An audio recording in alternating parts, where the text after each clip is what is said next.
Bismillahirrahmanirrahim. Assalamualaikum warahmatullahi wabarakatuh.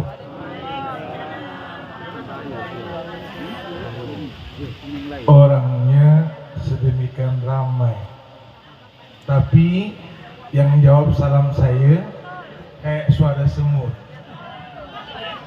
Apalagi ibu-ibu yang di belakang, suaranya nyaris tidak terdengar. Mata melihat, jawab tidak, mungkin terpesona dengan ketampanan saya barangkali.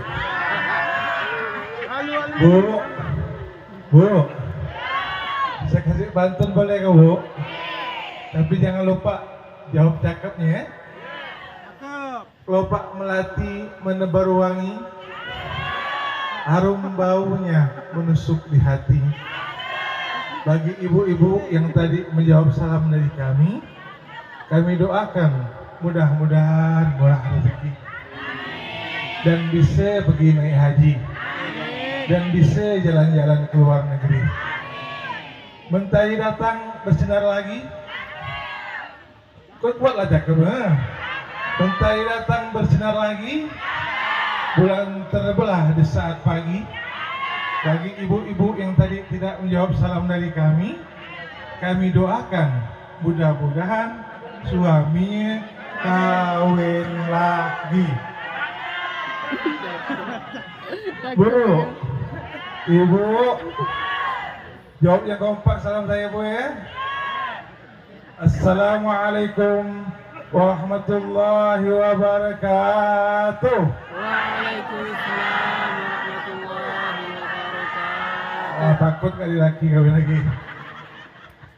Alhamdulillah ala ni'mahil azimah wa ala ni'mahi syahril qaidah wa ala ihil sahari muharram wa ala ihil qasimah. Allahumma salli bi kulli salawat wa sallim bi kulli salam wa barik bi kulli barakah ala sayyidina wa nabiyina Muhammadin wa ala alihi wa sahbihi ajma'in, amma ba'd. Yang kami hormati segenap Dewan Pembina Majelis Salawat Ashabul Maimanah, yang saya hormati pengurus beserta jajaran Majelis Salawat Ashabul Maimanah, yang saya hormati pemadam kebakaran Panglima Arani ya beserta jajarannya, yang saya hormati bapak-bapak, ibu-ibu, tuan-tuan hajah dan tuan mat haji, para ustadz dan ustazah, para haji dan hajah, dan jemaah yang tidak dapat saya sebutkan satu persatu.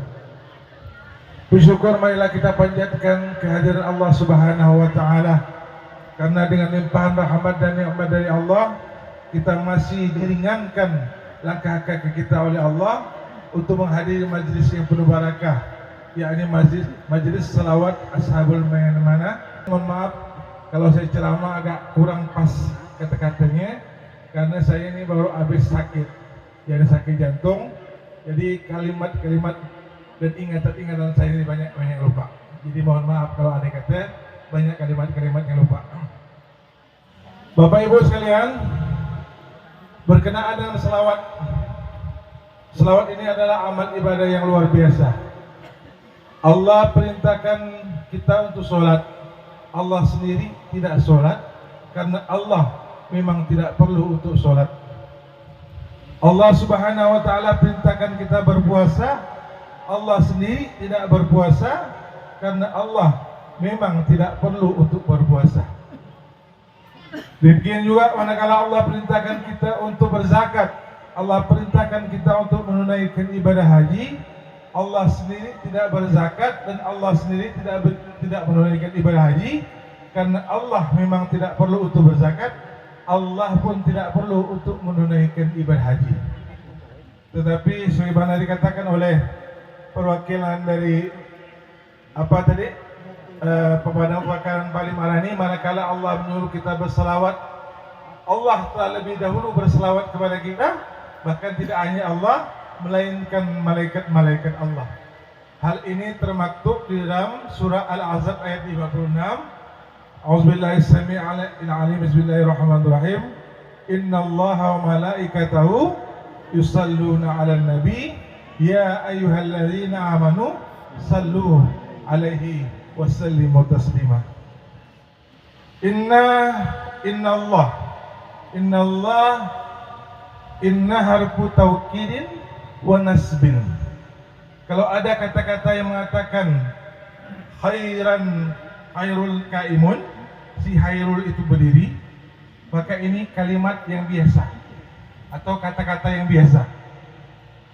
Tetapi kalau ada kalimat yang mengatakan inna khairan qaimun, sesungguhnya si Hairul itu berdiri, berarti ini kabar yang mantap. Ini bukan sekedar cerita, ini bukan sekedar berita, melainkan ini adalah kumandang. Innallah, kumandang dari Allah Subhanahu wa taala, Allah yang menciptakan langit dan bumi, Allah yang menciptakan alam beserta isinya, wa malaikatahu, dan malaikat-malaikat Allah, la ya'sunallah ma amarahum wa yaf'aluna ma yu'marun. Makhluk yang suci, yang bersih, yang tidak pernah sekalipun menentang perintah Allah dan tidak pernah sekalipun melanggar larangan Allah, yusalluna 'alan nabi, berselawat kepada Nabi. Di sini Allah menggunakan fi'il mudhari'. Kenapa Allah tidak menggunakan fi'il madhi? Kalau Allah menggunakan fi'il madhi, jadi innallaha wa malaikatahu sallu 'alan nabi. Sesungguhnya Allah dan malaikat-malaikat Allah telah berselawat kepada Nabi. Artinya selawatnya sudah selesai. Tetapi di sini Allah menggunakan fi'il mudhari' yang yadullu 'ala zaman halin wa istiqbal. Dimulai dari zaman sekarang dan sampai zamannya akan datang.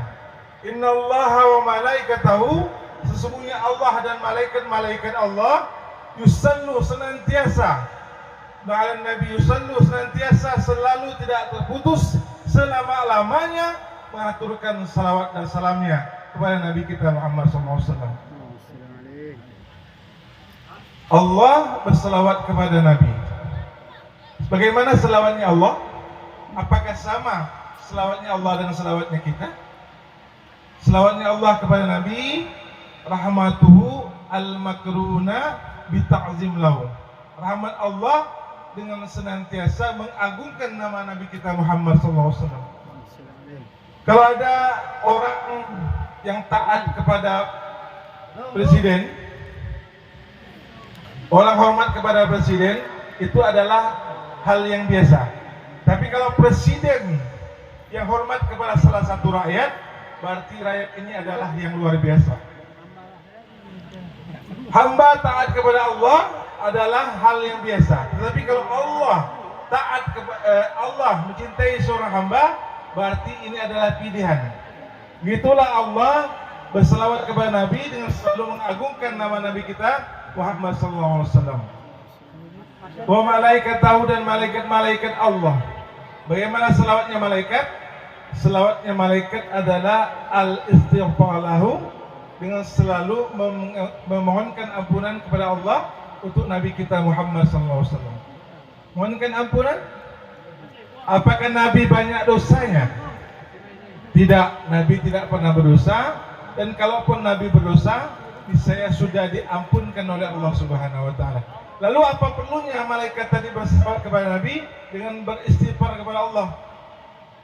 Istighfar di sini bukan hanya karena kita melakukan perbuatan dosa, tapi kalau kita derajat kita naik atau derajat kita bertambah, kita juga wajib beristighfar.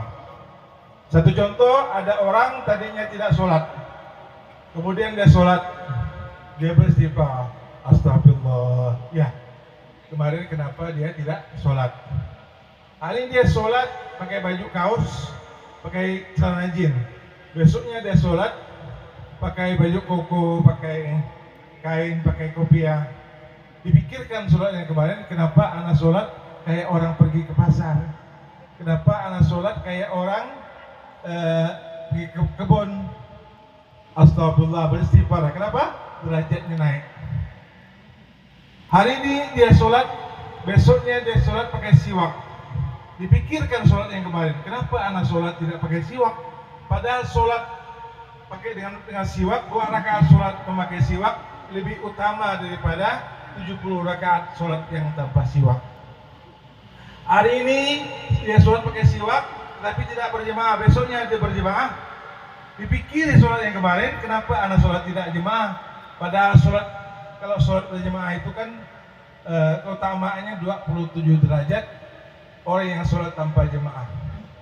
Jadi astagfirullah yang diucapkan tadi bukan karena dia melakukan perbuatan dosa, tetapi karena tingkatannya naik, derajatnya naik, maka dia beristighfar kepada Allah. Jadi astagfirullah tadi yang disebutkan malaikat tadi bukan artinya Nabi melakukan perbuatan dosa, tetapi seolah-olah malaikat tadi berdoa, ya Allah, angkat selalu derajatnya Nabi kami Muhammad, muliakan selalu derajatnya Nabi kami Muhammad, agungkan selalu derajatnya Nabi kami Muhammad. Itulah salawatnya malaikat. Bapak Ibu sekalian, Allah berselawat kepada Nabi. Malaikat-malaikat Allah berselawat kepada Nabi, baru kita yang dipanggil oleh Allah. Ya ayyuhalladzina amanu, ya ayyuhalladzina amanu sallu alaihi wassallimu taslima. Dengan fi'il apa ini? Ini fi'il amar. Kalau fi'il amar haliban kebanyakan ya dulu ala wujub atau ala mandub. Hukumnya bisa wajib, bisa sunnah. Kapan wajib bersalawat kepada Nabi? Dalam sholat subuh 2 rakaat, per rakaatnya hatam Quran, tidak ada salawat kepada Nabi pada saat tahiyat, maka batal sholatnya, tidak diterima oleh Allah. Kemudian dalam khutbah Jumat tidak ada salawat kepada Nabi, maka batal sholatnya, tidak diterima oleh Allah Subhanahu wa Ta'ala. Di ayat ini seolah-olah Allah ingin mengaitkan antara salawat kepada Nabi dengan keimanan kepada Allah. Jadi salawat kepada Nabi dengan keimanan kepada Allah, semakin senang kita salawat kepada Nabi, maka semakin senanglah, semakin kuatlah iman kita di hadapan Allah Subhanahu wa Ta'ala. Bapak Ibu sekalian, sebagian ulama mengatakan hukumnya bersalawat kepada Nabi adalah wajib seumur hidup sekali. Tetapi ulama yang jumhur mengatakan wajib bersalawat kepada Nabi adalah setiap disebutkan nama Nabi kita Muhammad SAW. Karena Nabi pernah bersabda, al-bakhilu man dzukirtu indahu falam yusalli alayya. Orang yang kikir, orang yang pelit, kata Rasulullah, adalah orang yang ketika disebutkan namaku, dia tidak menjawab dengan salawat dan salam kepadaku. Satu doa malaikat Jibril ketika Nabi hendak naik mimbar, malaikat Jibril berkata, ba'udah, celakalah, man dzukirta indahu falam yusalli alaika ya Muhammad, abadahu Allahu bin rahmatihi. Celakalah orang yang ketika disebutkan nama Muhammad dia diam, dia tidak menjawab dengan salawat dan salam kepadamu, abadahu Allah min rahmatihi. Semoga Allah jauhkan dia dari rahmatnya Allah Subhanahu wa Ta'ala. Maka mudah-mudahan kita semua yang bersalawat kepada Nabi, kita minta kepada Allah sebagaimana kita bisa bersalawat kepada Nabi, kita di dunia ini kita juga bisa bersalawat kepada Nabi di akhirat nanti. Sehingga ketika Nabi melihat kita, beliau senyum memandang kita, bangga dengan kita, bahagia dengan kita, gembira melihat kita, dan beliau pun mengakui kita sebagai umatnya. Kita pun sama-sama diajaknya ke surganya Allah Subhanahu wa Ta'ala. Jadi itu tadi tentang salawat. Lalu sambung tentang 10 Muharram. 10 Muharram nih Pak, banyak kejadian dan peristiwa yang luar biasa. Alam diciptakan pertama kali di tanggal 10 Muharram, hari Asyura. Hujan pertama kali diturunkan di hari Asyura. Nabi Musa berhasil mengelamkan Fir'aun laknatullah alaih tanggal 10 Asyura. Nabi Yunus selamat daripada perut ikan paus, ikan apa? Ikan nun. Terjadinya di bulan Asyura. Nabi Ibrahim itu selamat dari pembakaran Raja Namrud, terjadinya juga di 10 Asyura. Jadi 10 Asyura ini Pak luar biasa. Jadi Nabi ketika hadir di Madinah tanggal 10 Asyura, Nabi melihat pemandangan yang unik.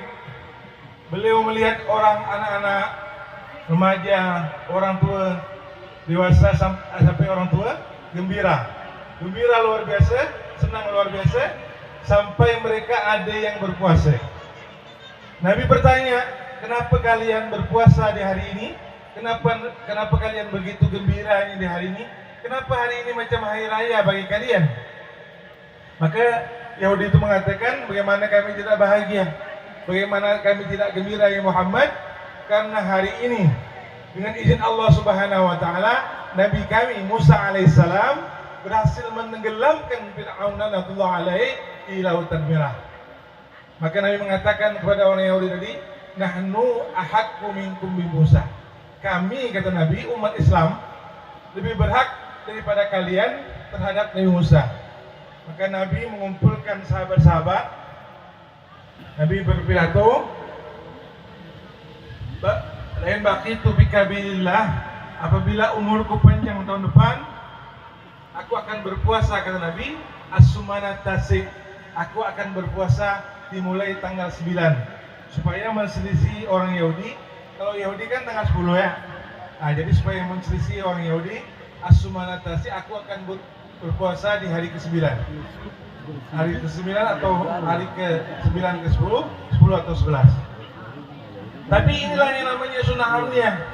Sunnah hamniyah itu sunnah yang Nabi perintahkan kita melaksanakan, tetapi Nabi sendiri tidak pernah melaksanakan. Itu namanya sunnah hamniyah. Karena beliau keburu dipanggil oleh Allah di tahun berikutnya. Nah, makanya Pak Nabi berkata, as-sawmu as-surah yufaru sanatul madiyah. Berpuasa satu hari di bulan Asyura itu pahalanya sama dengan menghapuskan dosa-dosa kita setahun yang lalu. Ya, jadi namanya ini sunnah hamniyah, sunnah yang Nabi melakukan, tapi Nabi perintahkan, tapi Nabi tidak pernah melakukan karena Nabi keburu meninggal di tahun berikutnya. Tapi kita wajib mengikuti sunnah itu. Lalu yang kedua Pak, kejadian yang terjadi di bulan Muharram. Ada nama sahabat itu namanya Zulbijadain.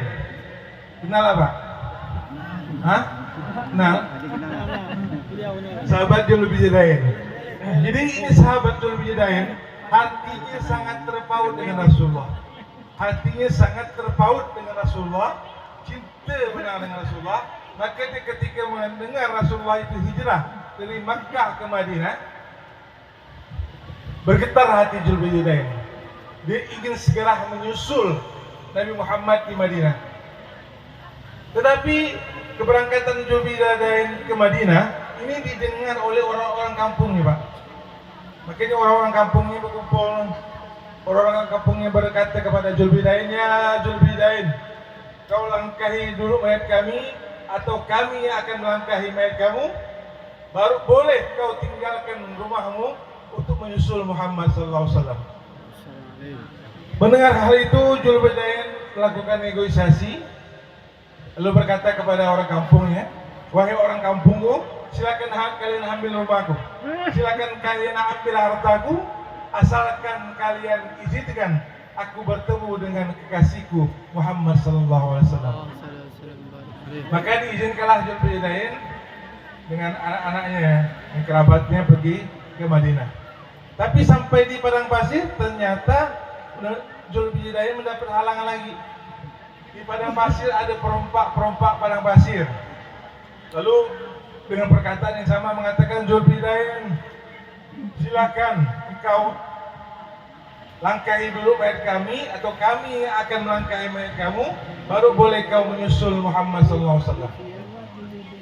Akhirnya terjadi lagi negosiasi, Bapak Ibu sekalian. Zulbijadain mengatakan, wahai tuan-tuan perompak, silakan kalian ambil kendaraanku, silakan kalian ambil hartaku, silakan kalian ambil perbekalanku, asalkan kalian izinkan aku untuk bertemu dengan kekasihku Muhammad SAW. Akhirnya Zulbijadain dirompak. Jadi yang dikasih oleh si perompak itu hanya sebiji kain yang sebagai bekal, dan baju yang dipakainya. Makanya dia digelar Zulhijjain, artinya orang yang memiliki pakaian kumar, karena dari Padang Pasir itu sampai ke Madinah dia hanya memiliki satu baju pakaian yang dipakainya di baju dan satu baju untuk bekal. Jadi orang yang memiliki dua pakaian kumar. Nah, sampai di Madinah, Zulhijjain ini bertemu dengan Rasulullah. Dia bertemu dengan Rasulullah, dia berpelukan dengan Rasulullah, sampai waktu itu terjadi namanya Perang Badar. Perang Badar, yang mana umat Islam jumlahnya 300, kaum kafir Quraisy jumlahnya 1000, tapi kita menang. Pada saat Perang Badar, akhirnya kita dapat banyak harta rampasan perang atau hadimah. Maka hadimah yang didapat itu dibagi-bagikan oleh Rasulullah, dibagi-bagikan ke seluruh sahabat-sahabat Rasulullah secara adil dan merata. Sampai bagian ini kepada Zulhijjain, tapi Zulhijjain ini tidak ada. Waktu dia lari ke pasar. Jadi Rasulullah akhirnya menitipkan kepada salah satu sahabat dengan mengatakan, wahai sahabatku, tolong sampaikan ini ke Zulhijjain karena ini adalah merupakan haknya. Maka kelilinglah sahabat yang mencari. Akhirnya ketemu dengan Zulhijjain. Dia mengatakan, wahai Zulhijjain, ini adalah hadimah, harta rampasan perang yang merupakan hakmu. Aku disuruh Rasulullah untuk menyampaikan kepadamu. Kata Zulhijjain, bukan ini yang kuharapkan, bukan ini yang kuinginkan, bukan hadimah ini yang kudambakan. Lalu kata sahabat, apa yang kau dambakan wahai Zulhijjain? Yang kudambakan adalah satu saat nanti ada panah ataupun anak panah daripada musuh Allah yang menembus tepat di leherku. Maka berikutnya, perang berikutnya itu namanya perang Uhud, di mana umat Islam meraih satu-satunya kekalahan.